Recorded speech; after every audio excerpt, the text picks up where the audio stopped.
لله حمدا كثيرا طيبا مباركا فيه مباركا عليه كما يحب ربنا ويرضى جل جلاله وعم نواله والصلاة والسلام على سيد الحبيب المصطفى صلى الله تعالى عليه وعلى آله وصحبه وبارك وسلم تسليما كثيرا إلى يوم الدين أما بعد. My dear respected brothers, respected ulama, respected sisters here, it is about 3:30 in the night for me, so if I go off somewhere, please do forgive me. For you it's, what is it, Friday night, Saturday night? The night's young still, so mashallah you guys all seem to be raring to go. Make some dua for me inshallah. Alhamdulillah, Mufti Muhammad Sabi covered a very important aspect of this, and we were both given the same topic, and then we decided that he will inshallah cover the aspects of the differences between sectarian differences between the various different groups and that different Muslims adhere to and have some kind of inclination towards, and so on and so forth. I thought that after he does that, inshallah, he's covered that angle, I would probably broaden it out and speak about more social issues, because we are the human being. Every one of us is a social animal, and there are a number of issues that we deal with, number of differences of opinion, and I think etiquette and an approach to those things are extremely important. So now, firstly, I think let's put this in perspective. We live in what has been considered in Arabic as the alam. The alam, everything other than Allah subhanahu wa ta'ala comes under the title of alam. The alam is everything that indicates towards Allah subhanahu wa ta'ala, towards His magnificence, His munificence, His beauty, His creative power, and His grandeur, His greatness and His generosity. And the one thing that is a characteristic feature of this alam, if you look around, if you look at the universe today, if you look at the world, I mean just the fact that I come from a place where it's 3 o'clock at night, right, 3:30 at night, and here it's not like that. Here it's, -2 to -8 or whatever it is, and somewhere else in, maybe in California it's different. This entire dunya, this whole macrocosm, the cosmic system, it's the characteristic feature of it is ikhtilaf, is difference, and that's the beauty of it. The whole thing about the versatility of this universe, the beauty of it, that which makes it not so boring, that which makes it, everything in it unique in its own kind of right. Each one of you and us sitting here is unique in their own way, and that's actually the kamal of Allah subhanahu wa ta'ala.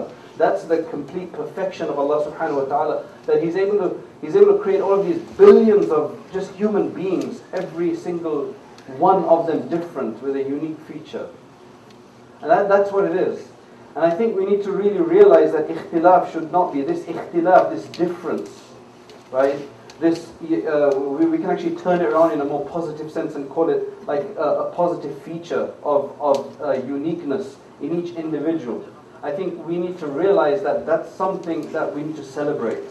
It's not something that we need to make a difference of opinion.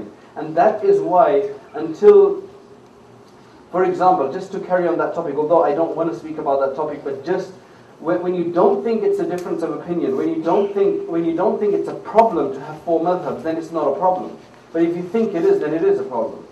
And I think it really has to do with how our hearts work, how mean people are sometimes, right? How tight-hearted they are, where they don't have much room in their heart for others, where they're not accommodating enough. And I think that's it's really what it boils down to. Otherwise, you have some people, they've got such a big difference of opinion even between being masculine and feminine, being men and women, and that's why they're trying to even break down those barriers. Sometimes you meet a Muslim brother. Where are you from, brother? He says, I'm from the dunya. I'm from the world.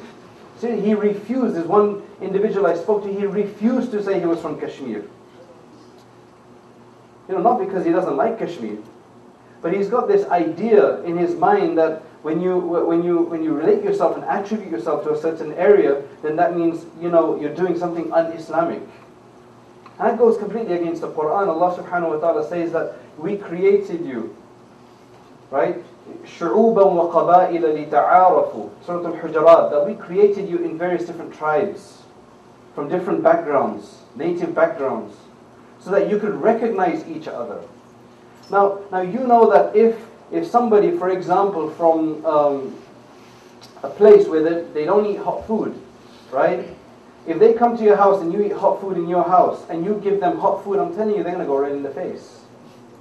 They're going to be sweating. I mean, you've seen this, and they just won't be able to eat. And if they have to eat out of embarrassment, right, you're torturing them. Likewise, if you go to somebody's house that doesn't eat hot food and they give you bland food, right, well, what's going to happen? That's why I'm saying we have to celebrate this, that you have to realize that, okay, this person comes from such and such an area, this is how they eat, let's cater to it. Allah subhanahu wa ta'ala says, لِتَعَارَفُوا, you can recognize each other. You can recognize their customs. You can cater to some of these things. Because this dunya is based on this ikhtilaf, it's based on this difference. It's based on this versatility. It's amazing actually. So Allah subhanahu wa ta'ala says in a number of verses, كَانَ النَّاسُ أُمَّةً وَاحِدًا فَبَعَثَ اللَّهُ النَّبِيِّينَ مُبَشِّرِينَ وَمُنذِرِينَ. Allah subhanahu wa ta'ala sent messengers that both gave warnings and they also gave glad tidings. And the reason is that even our psyche, even our psychic system works differently. In a sense that some people are more influenced by warnings from Allah, exhortations, and some people they like more the promises and the glad tidings, and that's what spurs them on. And the prophets did both. The messengers of Allah, alayhim salatu wasalam, they did both. And Allah subhanahu wa ta'ala mentions this, that if He had wanted, He could have created this entire world one, the entire ummah one, in one ideology. But then, the wisdom of Allah subhanahu wa ta'ala did not mean that to be wise. So for example, let's just imagine that everybody was the same. You wouldn't need translation, right? You wouldn't need translation, there would be no tourism.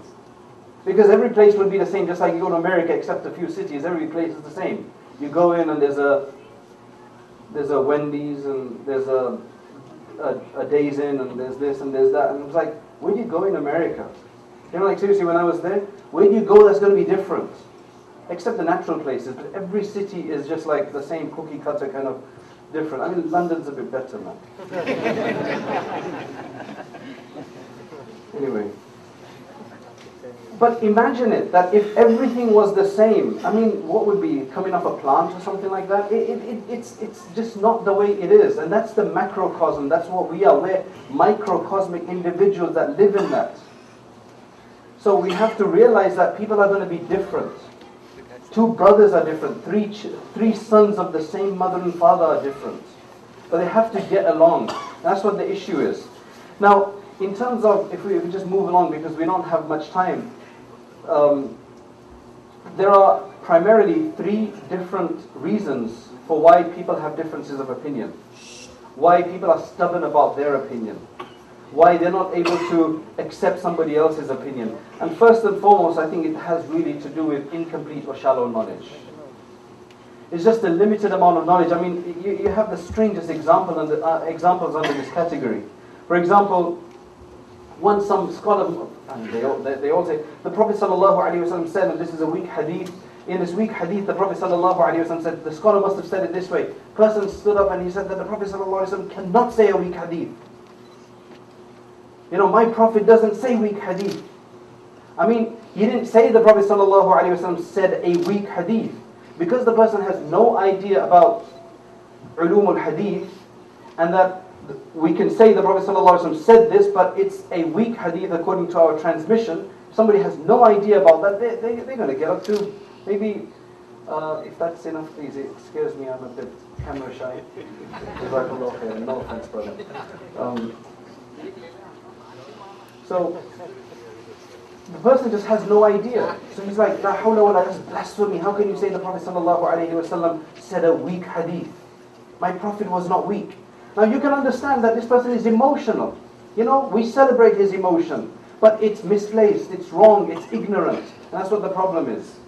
So I think we need to really understand this. For example, a foreigner, in the days gone by, he went to Arabia for Hajj or Umrah. And he, going through some of the outskirts of Makkah or Medina, he heard an Arab singing. And the guy didn't have a very good voice. So he says, now I understand why Islam prohibits music. Now seriously, isn't that, that's ignorance. I mean, now he's going to go back and think, well, we sing a lot better. This should be celebrated, right? That was bad music. That's what the Prophet ﷺ said, and that's why that was prohibited. That's all ignorance. It's all ignorance. And you can take that, I mean, that's an absurd kind of story that all of us can laugh at. But I'm sure, you know, at one time or the other, we may approach issues in this way, right? In this same kind of way, where we think we know it all. And that's what the problem is.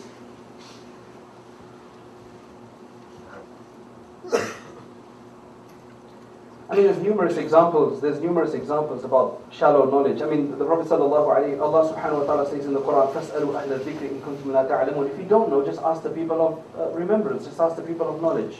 هَلْ يَسْتَوِي الَّذِينَ يَعْلَمُونَ وَالَّذِينَ لَا يَعْلَمُونَ. Those people who know are not equal to those who don't know. Those who don't know are not equal to those who know. There's a difference between them.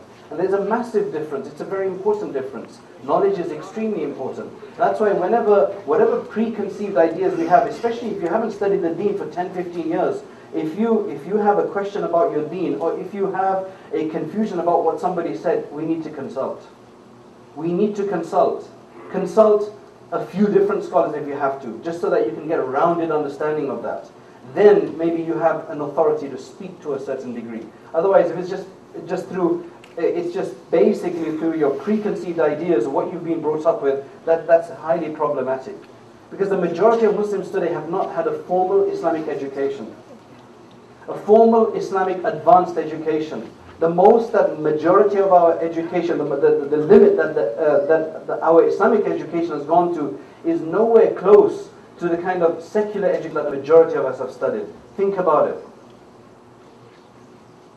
The amount of Islamic education that we have had on a formal level, right, covering the different disciplines, the area of study that we conducted in our undergraduate or our postgraduate, I'm sure that our Islamic education is nowhere close to that, for the majority of us, especially the professionals. And that's why it's very important that we realize this. Most of us have had a basic assimilation of Muslim ideals like namaz padna hai, roza rakhna hai. And that's about it. That's why when I was talking to one person, and I think the discussion was about Sheikh Ahmed, and he spoke, he had some tapes on Dajjal and Yajuj Majuj, and this guy was just like, there is no such thing. I mean, this guy is a grocery shop owner, right? No offense to grocery shop owners, but I'm saying that that's all he's been doing all his life. You know, he came from India to America, and he's got a grocery shop now, right? I don't think he's had any extended knowledge. And he's rejecting, he's completely, absolutely just outwardly, just outrightly rejecting the existence of Dajjal and Ya'juj Ma'juj. Whereas it's mentioned in the Quran. And why? Just because they sound mythical, and he thinks there's no myth in Islam, and that's his qiyas, you know, that's basically his logic. That's his premises put together, and that's the conclusion he gets. And he thinks it's an absolute apodictic proof. And that's why we really need to understand that. That's very important. The second one, not to belabor this point too much, the second one is following caprice and desire. That's another reason. A person may not be ignorant. He may know very well what's right and what's wrong, or what could be right and what could be wrong. But he fails to pursue the correctness. He fails to confess to it. He fails to acquiesce to it. He fails to agree to it because it's about lowering yourself down. Because he wants to be seen as the winner, the person who wins the battle. And that's why Allah subhanahu wa ta'ala condemns such people by saying, أَفَرَأَيْتَ مَنِ اتَّخَذَ إِلَهَهُ هَوَاهُ أَفَرَأَيْتَ مَنِ اتَّخَذَ إِلَهَهُ هَوَاهُ وَأَضَلَّهُ اللَّهُ عَلَى عِلْمٍ وَخَتَمَ عَلَى سَمْعِهِ وَقَلْبِهِ وَجَعَلَ عَلَى بَصَرِهِ غِشَاوَةً. Such people who know, and despite that, they decide to follow their whims and desires, right? Being oblivious to the truth, despite the fact that they have more knowledge than that. Well, Allah subhanahu wa ta'ala will make it such that He will veil their senses. Their sense faculties will be veiled. And he will be misguided. Adallahu Allah. Allah subhanahu wa ta'ala will misguide him. And this is really serious because pride and arrogance doesn't work, and that's how shaitan went out of the fold. That's what made shaitan what he is today. Pride and arrogance. In this category, there's numerous things. I don't even know where to start. You know, this whole thing about mother-in-law, daughter-in-law, this is where it comes into. It comes into this one, or the next one. The next one is about following culture and following your culture and tradition. Because that's how I live with my mother-in-law, you must live like that as well. Now let's put this in perspective. Seriously, we need to look at this in a very holistic way, because I don't want to be one-sided about this. Right? We really need to understand this. You know, back about 50 years ago, about 70 years ago, many of us came from, especially immigrants, those who've come into this country from India, Pakistan, Egypt and other places. We've come from very closed societies, sometimes villages, which people for centuries had lived in that same area. In fact, in some houses, in some homes, there were 3 generations living in the same house, because you just didn't have enough to spread out. In fact, I've seen a house where from the grandparents to the grandchildren all slept in the same big room, and that was all there was, and there was a kitchen. Right? And I'm sure some of you can relate to that. So it was quite simple for you to just get married to your neighbor, or for you to get married to the person, you know, maybe at the end of the village, or 2 villages down, 3 villages down, but that was about it. You didn't really go beyond that. Nobody wanted to go beyond that. That's just the way it was. The children had the children were fine with it, the adults were fine with it, and it just worked as a system. Now you come to Toronto, you come somewhere else, and you come to the West, where you've got people just converging from all different places around the world, literally.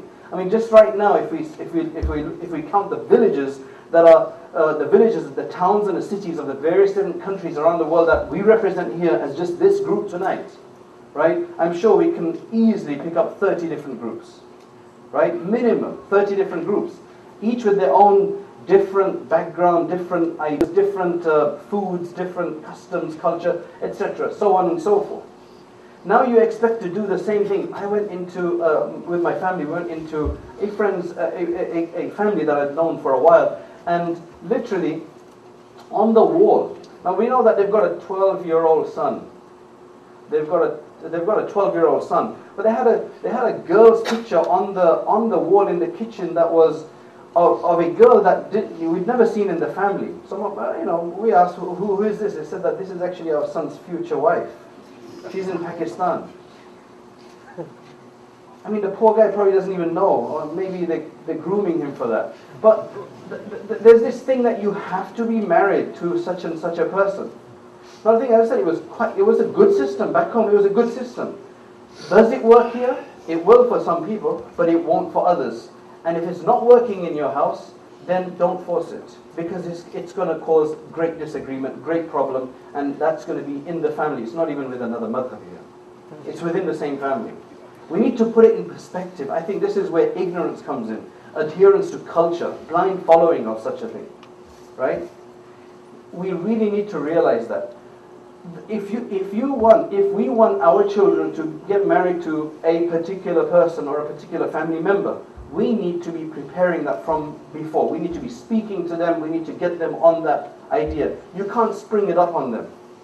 When they become 19 or 20, when they've already got their ideas, they've probably already got someone. They may even be secretly married or halfway there. Right? This is what's going on. What happens nowadays is that many of our young children, they're already doing stuff out there. They've already found someone, or they already think they have someone. Right? There's already emotional attachment. Should I ask how many people have emotional attachments here? And then suddenly the father or the mother suddenly decides, hey, but you need to get married now, right? And we got this really good girl, and he's like, what are you talking about? It just doesn't work sometimes. Sometimes it does, and it works very well, and sometimes it doesn't. We need to realize, is it going to work or it's not going to work? If you think it's not going to work, don't force it. You can try it, you can encourage it, there's nothing wrong with that. Right? And I will tell the children as well, I will tell the young brothers and sisters that try to go with your parents in terms of your choice in marriage, so that everybody is happy. But if it's not going to work, then the parents really need to also look at what their children want. Because that's going to be the new family unit, not the mother. Seriously, I've got a person in London today that I know. He spends 4 days with his wife, and he spends 3 days with his mother. Meaning, he goes and sleeps at the mother's house. because she feels that this wife is such a threat.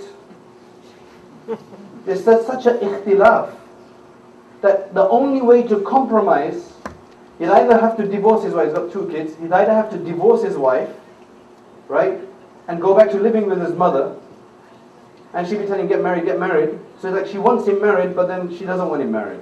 It's just this very strange system. It's just this very horrible loop that he's in. So he spends 4 days with his wife, and 3 days he sleeps at his mother's house.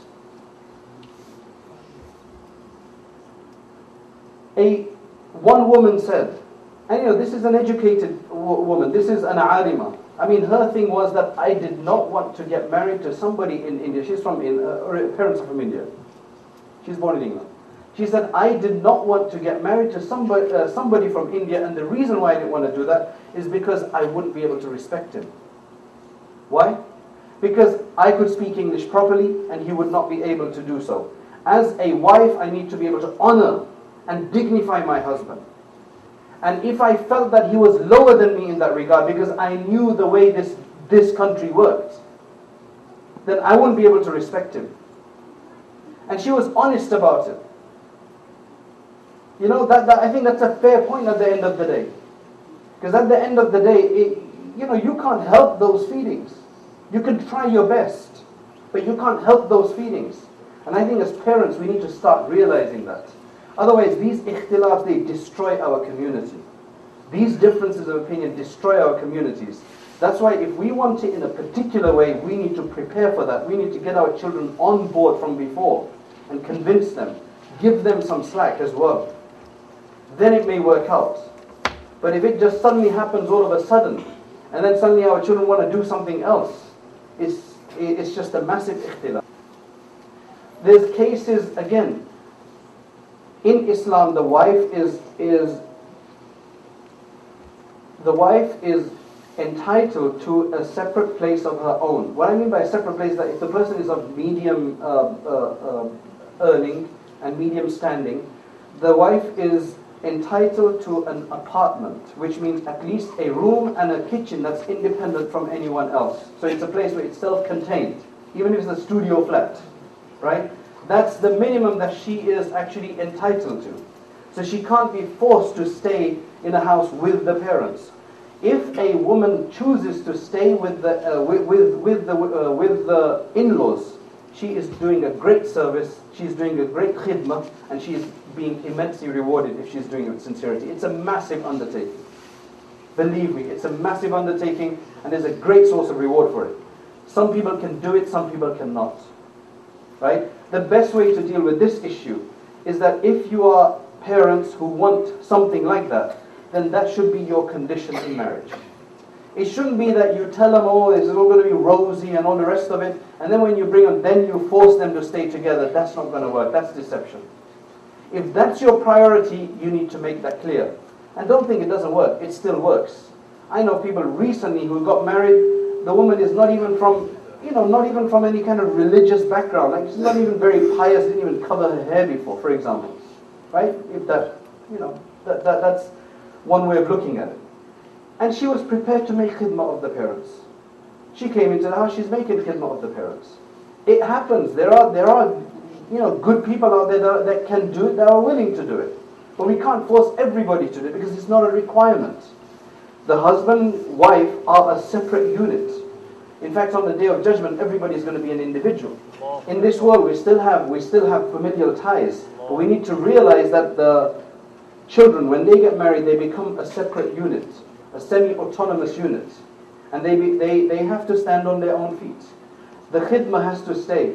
There's been so many cases where there were massive problems, ikhtilaf in the house, but as soon as they separated, close by, separate, independent place, the love just grew. The love just grew because each of the two parties want to make it work. But within the same place, they just can't.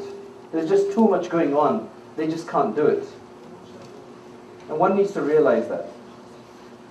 So, the following of personal caprice and desire. Somebody just told me recently that, for example, some people just want their own desire. They want their own desire to be fulfilled. They're not considering the other person's desire. That's when these kind of ikhtilaf happen, that's when these kind of differences take place, and then it doesn't work out, and it's misery for everybody. And this is what the Prophet ﷺ forewarned about. He said that وَإِعْجَابُ كُلِّ ذِي رَأْيٍ بِرَأْيِهِ, the amazement of every opinionated person with his opinion. And that's talking about opinionated people, right? With their opinions, their amazement with it, that it has to be the way I say it. Now you have to remember, the person who's right all the time, he celebrates alone. That's the saying. The person who's right all the time celebrates alone. That person is never going to celebrate with others. He's going to celebrate alone. He always celebrates alone. Now the third one is obviously following custom and culture, which I've already kind of spoken about, but Allah subhanahu wa ta'ala, again, He speaks about the invalidity of this. Right? By saying that قالوا, when the Quraysh used to say that قالوا إِنَّا وَجَدْنَا آبَاءَنَا عَلَىٰ أُمَّةٍ وَإِنَّا عَلَىٰ آثَارِهِمْ مُقْتَدُونَ, that we found our forefathers on this, and that's what we're following. And it makes it very clear that, for example, somebody like Amr ibn al-As radiallahu anhu, who later became a Muslim, a great Muslim hero in fact afterwards, he said that when I went to Najashi, because he was sent by the people of Makkah, he was sent by the people of Makkah to Negus in Abyssinia to bring back the people, the Muslims who migrated there, because he was well connected with with the leadership around the world. So he said, I spoke to my friend Negus. I spoke to him because I had some relationship with him. And Ja'far radiallahu anhu gave his speech. And he says that at that moment, Islam, the idea of Islam crept into my heart. But I couldn't let go of my culture yet. Many of them, this is what happened. They just couldn't let go. Because there was this thing about culture. I mean, Abu Talib kept it until the last moment. He refused. Despite the fact that he supported the Prophet ﷺ. This is the uncle. He supported the Prophet ﷺ. He protected him. In fact, he was put away for 3 years, along with the Prophet ﷺ. The whole family was, despite the fact that he didn't become a Muslim. But he refused. He refused. And this is complete adherence to our culture. And we have this today. There's a complete adherence. I mean, we've got this thing where people have come, the first generation, where they've got a lot of culture, right? And I don't blame them for having culture. I mean, culture is what you came from. We have a culture. Everybody has a culture. But the problem is when you try to impose that on someone who can't accept it. So, for example, if the culture is that you have to get married to a liar or a doctor. You've heard of those, right? मेरे बच्चे को तो lawyer के साथ एक lawyer के साथ बड़ा लायर होना चाहिए. Doctor, the liar one is better, the big liar. If there's any lawyers here, I'm just messing around. I'm not talking about you, you're a lawyer. We're talking about liars. So it's just this thing, and the poor child, I've had so many of these young students coming to us at university, go to give a lecture, that we don't want to get married to, in the culture as such. We want a Muslim. This is a Muslim, but we want a Muslim, a practicing Muslim. We don't want some career-oriented person who's just going to be focused on getting his next Suburban. You have Suburbans here, right? You don't have them in England. I guess I miss them. Anyway, so that's something that we need to really, again, another thing that's very important. It's about the culture aspect, and I think I've spoken quite a bit about that. The thing is that it's extremely important that we become united as both as a family, then as a community, as individuals. Because what it says is that unity is very important. If people get united, they will succeed in their endeavor, even if they're non-Muslim. And we've seen that happen. And if the Muslims are disunited, then despite the fact that they are believers, they will lose, and they have lost. That's why unity is extremely important. And unity can't happen on a grand level, on a country level, if it doesn't happen within our own families and our own communities. We can expect and we can curse the Muslim leaders and the Muslim countries not doing enough for Palestine. But seriously, if we were in the position, if one of us was sitting as Husni Mubarak down there, what would you do? what would we do? Seriously, with all that pressure that you got on you, what would you do? That's something to think about. That's why I think we really need to, I'm not justifying them, but I'm just saying that it's a reflection of who we are at the end of the day.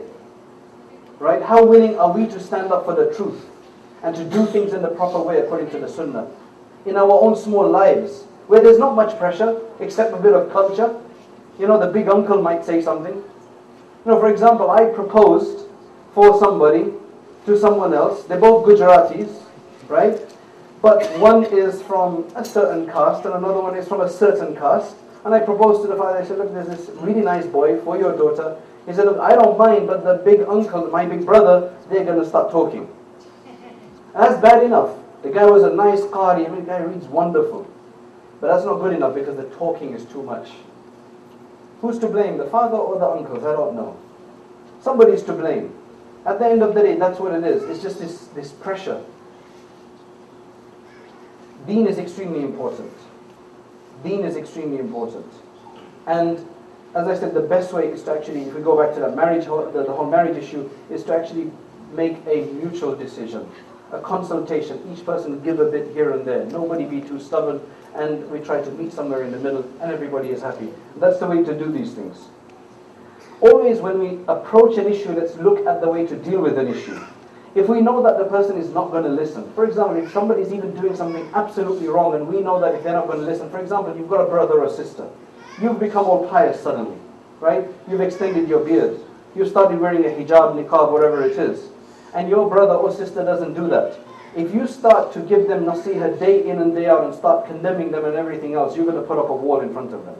According to Imam Ghazali, Imam Bajuri, and many of these other scholars that have dealt with this whole Amr bil Ma'ruf and Nahi Munkar issue, they've made it very clear that there are certain etiquette to be followed. The hadith which says that when you see a wrong, you change it with your physically. Otherwise with your tongue, otherwise think bad of it. The hadith itself is giving that leeway there. Because not every situation can you actually do something physical. But one takes it literally and thinks we have to, everything needs to be physical. I need to go in and smash this, that and the other. And it doesn't work because at the end of the day, we don't have the other person's reform in mind. What we have in mind is a literal following of this hadith. And that's not what the Prophet ﷺ told us to do.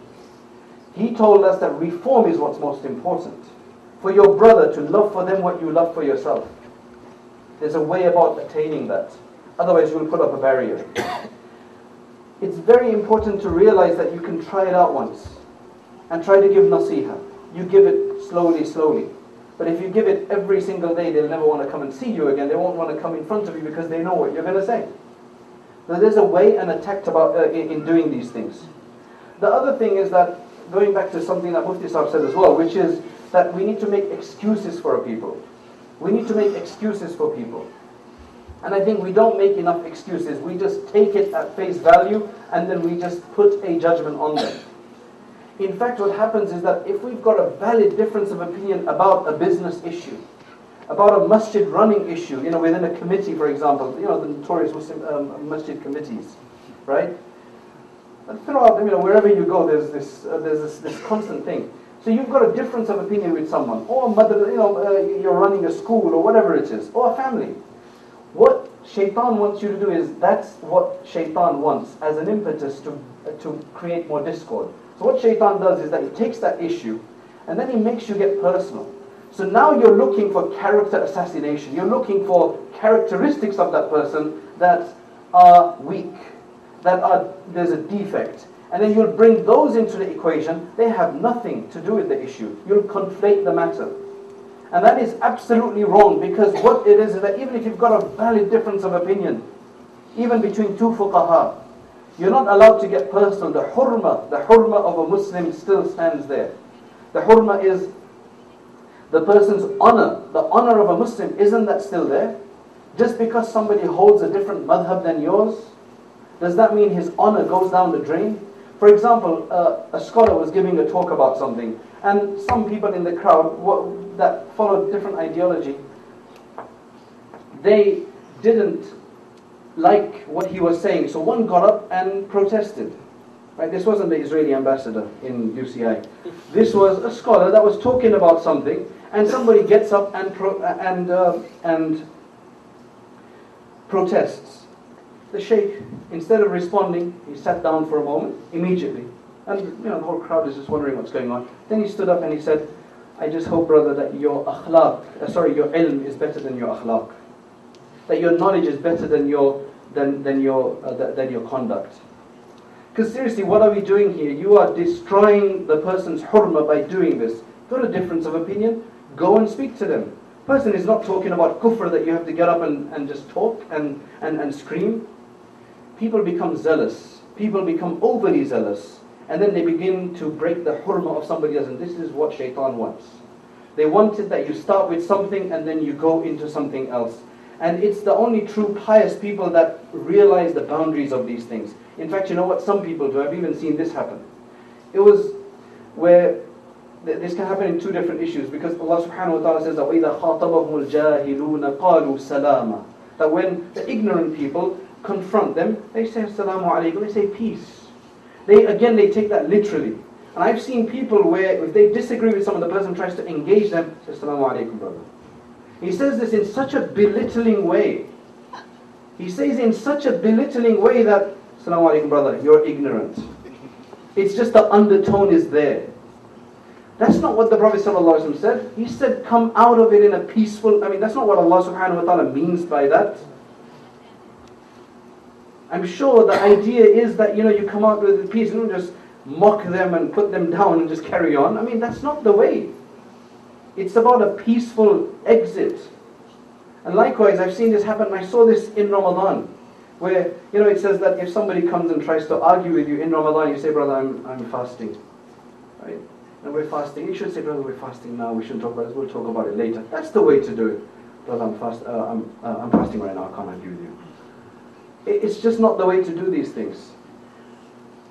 When meanness comes into it, you see, shaitan wants to exploit the meanness in a person. And he will use these small things. And a person will use the ahadith and the verses of the Quran to their advantage when it comes to this. The best way is to talk to a person. You got a problem with a person, sit down and talk. Because if you don't, then even when you come to salat, for example, there's a person that comes to the masjid, when you're playing salat, shaitan's going to give you ideas, you got this point against that person, you got this point against that person. Your entire salat is wrecked. Because it's especially the masjid politics, especially Ramadan. And the best time for shaitan to drop his bombs is just before Ramadan, before he gets into captivity. And it's got the moon issue. It's the biggest weapon of the shaitan, cluster bomb, just big time. Because just before Ramadan, before he's going to get locked up, shaitan, the moon issue comes about. And that's it. You come in the masjid for the next 5 or 6 days at least. You're thinking about your arguments. You're reading up on it. Rather than getting into the worship. And then when shaitan comes out, it's the Eid issue. And it makes you destroy whatever you manage to do at the rest of Ramadan. That's just the way shaitan works. We must realize that the way to counter these things is to have a broad heart. Is to open up ourselves a bit. And to agree to disagree if that's what you have to do. Where if you absolutely passionately believe about something to be true and something needs to be corrected, there are ways to go about. Think, what is the best way that I can do? What is the best method I can adopt to get my point through to them? Because if that's not the point, if it's just about itmamul hujjah, if it's just about establishing your proof against them, then really there's no benefit in that most of the time. That only works sometimes. That's only beneficial sometimes or called for sometimes.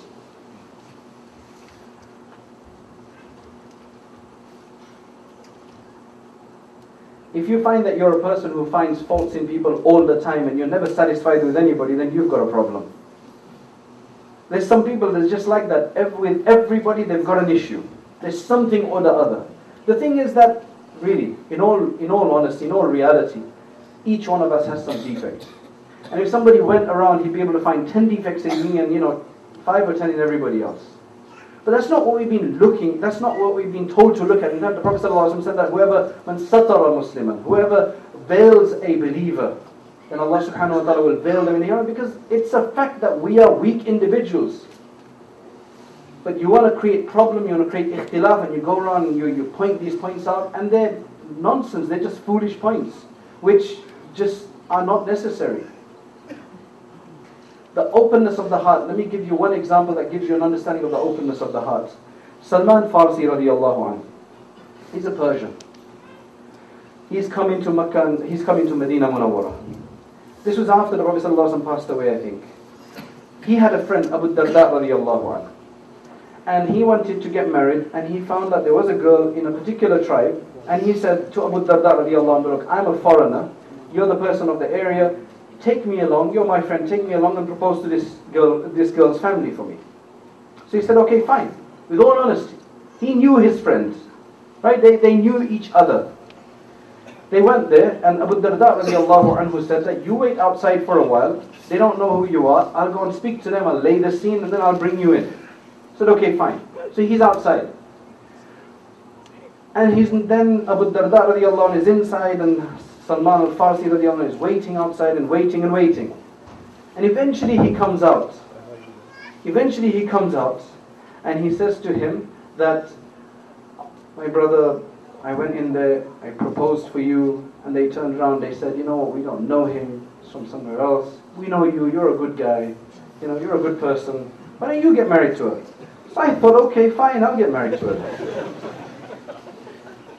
Now imagine that happened with you. With a good friend, imagine that happened with you. Just put yourselves in that position. Your friend has never let you down. But this time, this is what happened. What would you do? Salman Farsi said, well, that's what Allah subhanahu wa ta'ala wanted. Mubarak to you.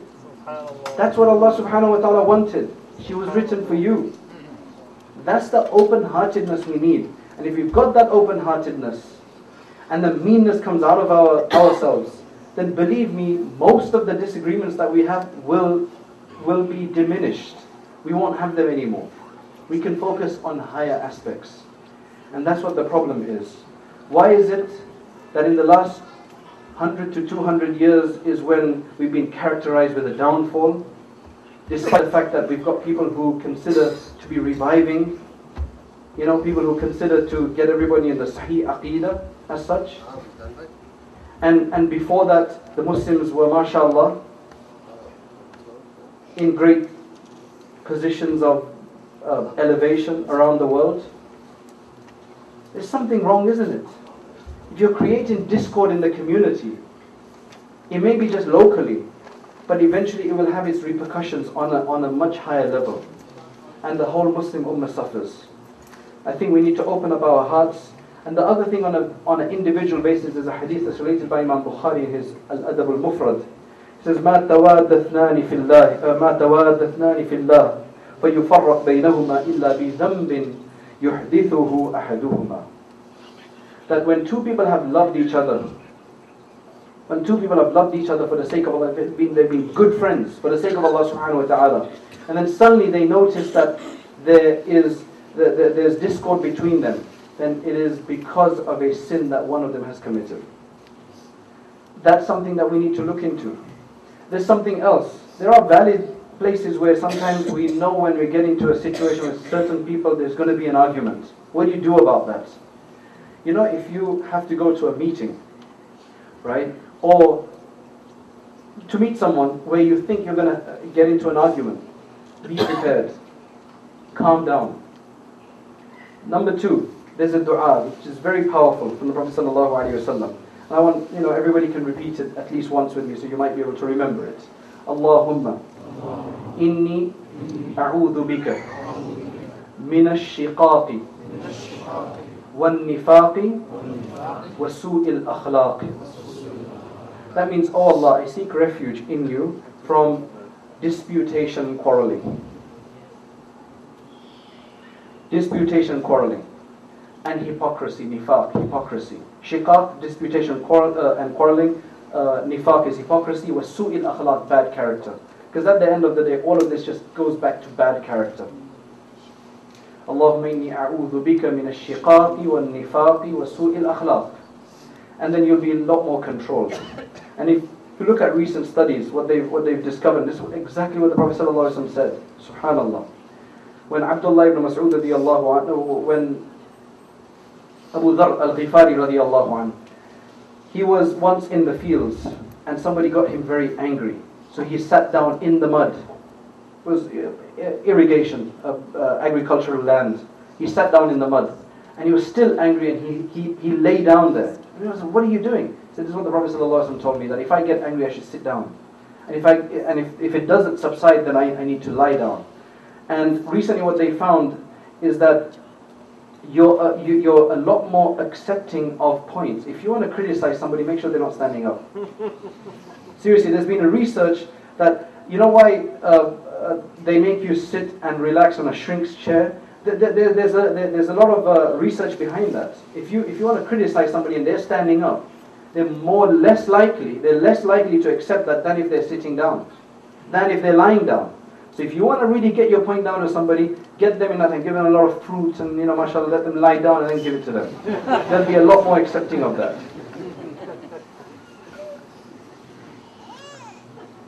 The Prophet ﷺ, especially even now in the Arab lands, whenever there's a discord, whenever somebody's getting a bit heated, Salli ala nabi, Salli ala nabi, it's just reminding them of the Prophet ﷺ. You're thinking, why are they doing that? Because the Prophet ﷺ was the greatest individual that ever lived that would bring people together, and that was his greatest mission.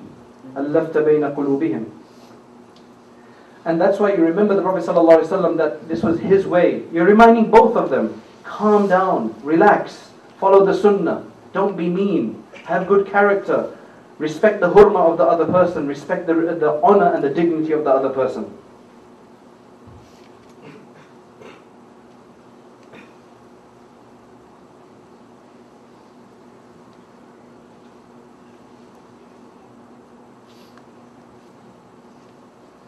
And finally, how do the South Africans not have a difference of opinion when it comes to the moon issue? Despite the fact that they've got all the groups down there as well that we have here. It's just a practical solution. Just one idea of the moon issue. I'm just throwing it in. They all get together, all of the different groups. And if anybody disagrees that it should be Ramadan tomorrow, then just don't do it. If any one group says, okay, no, we don't agree with this, okay, it's not done, we'll just do it the next day. And that's it. Everybody's happy. Because at the end of the day, doing it a day before somebody else, right? It's safer the other way around. This is more dangerous because at the end of the day, it's not Ramadan according to the other group. But if we go with the fact that one person doesn't disagree, that even though it's Ramadan, so we're going to go with it tomorrow for the sake of unity, then it's fine. That's just a proposal. It's for the moon sighting committees, and that's something just for them to decide. I just couldn't resist but just talk about that because we're talking about ikhtilaf at the end of the day. Allah subhanahu wa ta'ala open up our hearts. Allah subhanahu wa ta'ala give us wisdom to perceive the way to take issues forward in a positive way, to build on our strengths and our differences, to build on them and to celebrate them in a proper way so that we can complement each other. Allah subhanahu wa ta'ala give us the tawfiq. And jazakumullah khairan for all of you for staying so long. آخر دعوانا أن الحمد لله رب العالمين.